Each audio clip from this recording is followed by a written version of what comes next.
Itu inti perayaan Paskah, menjadi manusia Paskah, membiarkan hidup di dalam dirinya, lalu menjadikan dirinya itu seperti Yesus yang berjalan, berkeliling sambil berbuat baik.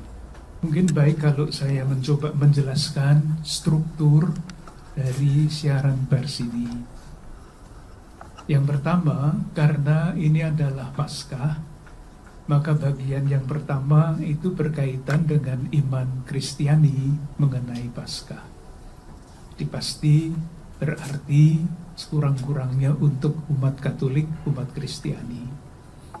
Intinya begini, satu, merayakan Paskah itu tidak cukup. Yang mesti dicapai adalah dengan merayakan Paskah, saudara-saudara kita yang merayakan Paskah itu menjadi manusia Paskah. Itu kata kuncinya, manusia Paskah. Manusia Paskah itu yang seperti apa? Tentu yang membiarkan Kristus yang bangkit hidup di dalam dirinya.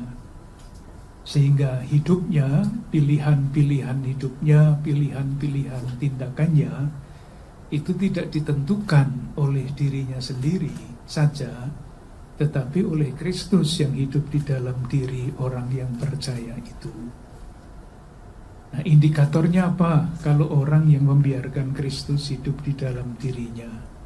Indikatornya secara umum adalah seperti Yesus yang selalu berjalan, berkeliling sambil berbuat baik.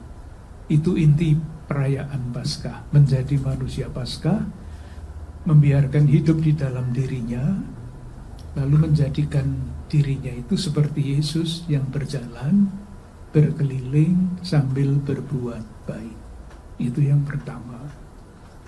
Yang kedua, berbuat baik itu kan konsep yang sangat luas.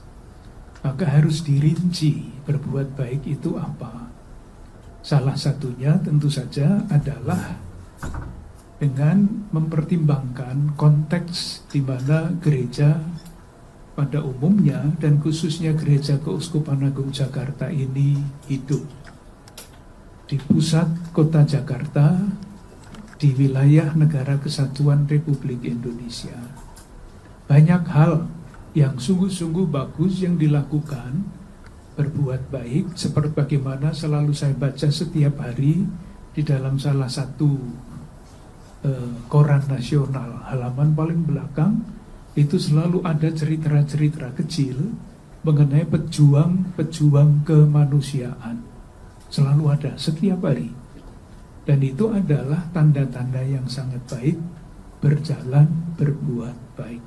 Tokoh-tokoh yang tidak akan pernah menjadi tokoh nasional, tetapi justru sangat berperan di dalam masyarakat akar rumput. Banyak sekali yang bagus-bagus seperti itu. Nah, yang lain itu adalah yang menjadi keprihatinan. Tantangan bagi kita semua, warga negara Indonesia, bukan hanya yang beragama Katolik, tetapi warga negara Indonesia dengan iman yang berbeda-beda. Mesti menghadapi berbagai macam masalah kemanusiaan.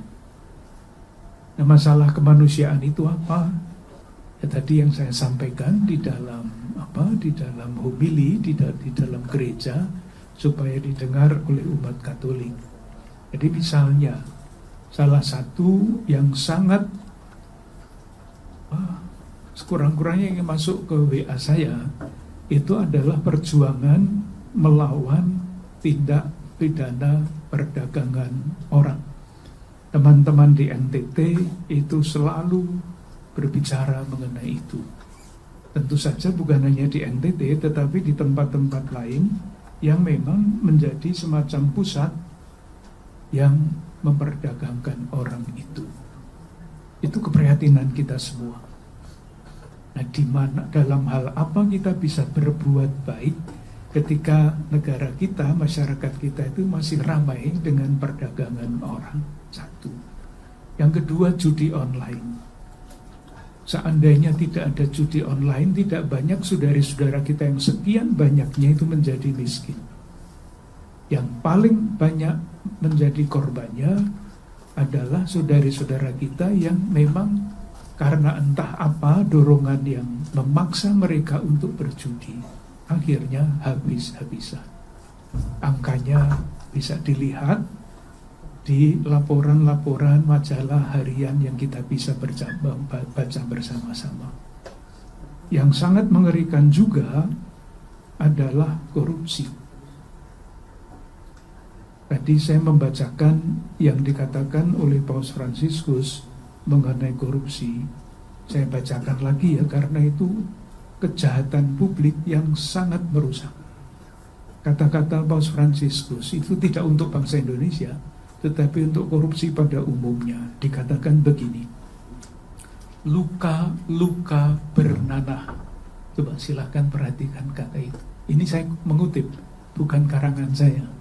Luka-luka bernanah akibat korupsi ini merupakan dosa berat yang berteriak ke surga.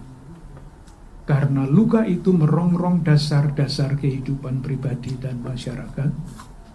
Korupsi membuat kita tidak mampu melihat masa depan dengan penuh harapan. Karena keserakahannya yang lalim itu menghancurkan harapan-harapan kaum lemah dan menginjak-injak orang yang paling miskin di antara kaum miskin.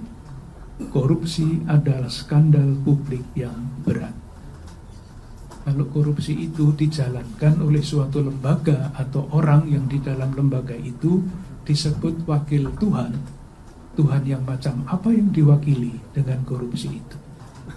Pertanyaan yang sangat dahsyat. Kalau wakil Tuhan yang berkorupsi itu menjatuhkan hukuman di dalam pengadilan, hukuman macam apa yang akan dijatuhkan oleh pribadi-pribadi seperti itu? Ini sehari-hari kita baca di dalam laporan-laporan media massa. Belum lagi adanya kekerasan di dalam rumah tangga, kekerasan antar warga kampung. Tadi malam, hari Jumat malam, itu ketika teman-teman mahasiswa berziarah berjalan kaki malam hari dari Jakarta Selatan sampai ke sini, di tengah jalan mereka bertemu dengan tawuran. Ketika masyarakat masih suka tawuran, itu pasti ada sesuatu yang tidak beres, entah apa. Itulah tantangan-tantangan konkret dan sekian banyak yang lain yang saya tidak mengatakan dengan istilah yang lain, yaitu tantangan bagi kita semua.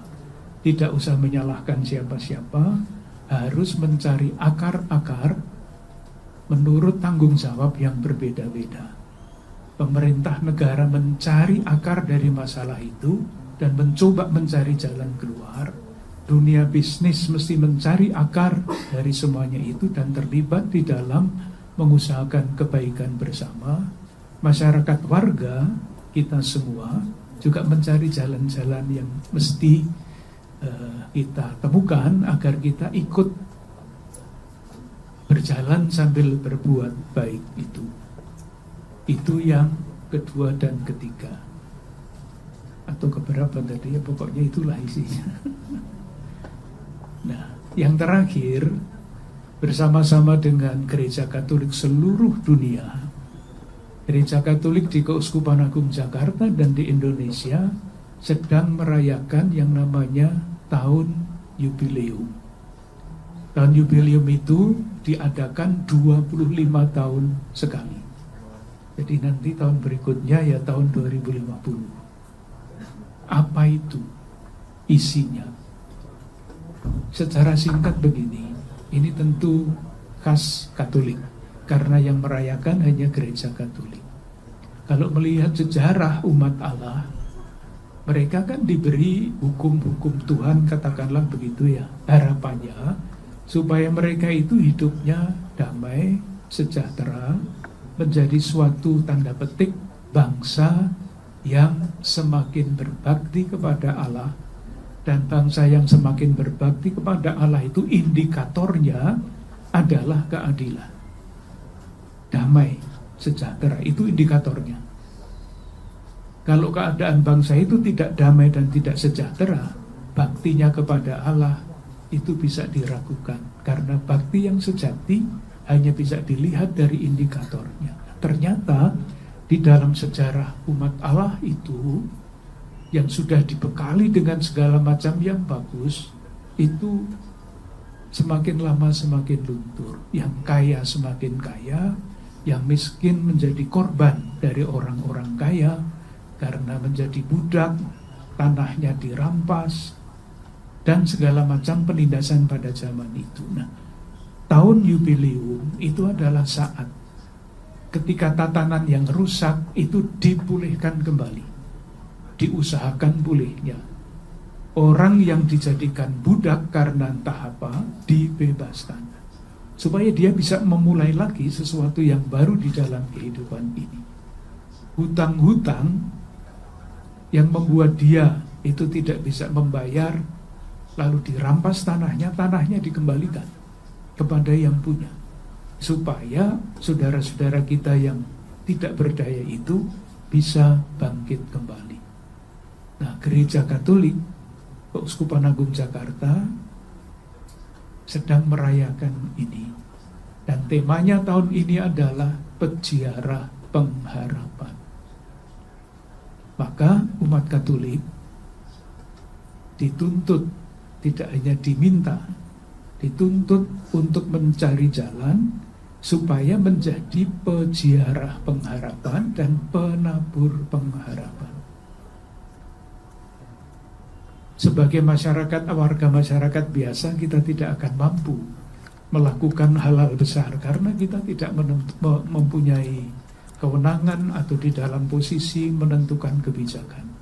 Tetapi meskipun demikian, dalam keadaan apapun, kita dituntut untuk rajin berbuat baik secara kontekstual.